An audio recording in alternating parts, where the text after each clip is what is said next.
Google కోసం శరవేగంగా భూసేకరణ, ఎకరానికి 40 లక్షల వరకు పరిహారం, 20 సెంట్ల భూమి, రేపటి నుంచి రైతుల ఖాతాల్లోకి పరిహారం సొమ్ము. ప్రభుత్వం పరిహారం పెంచడంతో స్వచ్ఛందంగా ముందుకొస్తున్న రైతులు. ఇప్పటికే 60% మందికి పైగా అంగీకారం. సో గూగుల్ డేటా సెంటర్ ఏర్పాటు చేయడానికి భూములను సేకరిస్తున్నారు. ఆ భూములలో భాగంగా ఎకరానికి 40 లక్షల రూపాయలు ఇస్తున్నారు.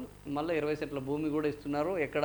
ఆ గూగుల్ డేటా సెంటర్ ప్రాంతంలో. సో మొత్తానికి స్వచ్ఛందంగా ముందరికి వస్తున్నట. శరవేగంగా జరుగుతోంది ఈ భూసేకరణ ప్రక్రియ.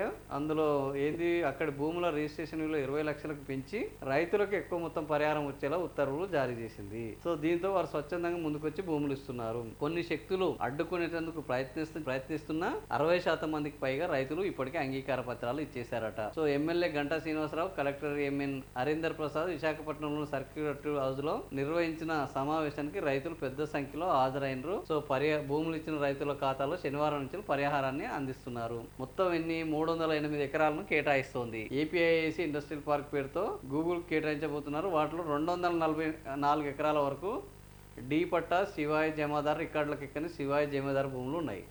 కేవలం 100 ఎకరాలు మాత్రమే ఇప్పుడు బయటి ఉన్నాయి.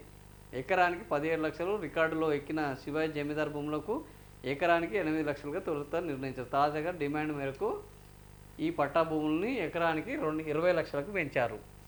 సో శివాయి జమీదార్ భూములకు ఎకరానికి 10 లక్షలు పెంచారు. ఓవరాల్గా ఎకరం ఇచ్చిన భూమికి 80 సెంట్లకు పరిహారం చెల్లించి 20 సెంట్ల భూమి కేటాయిస్తారు.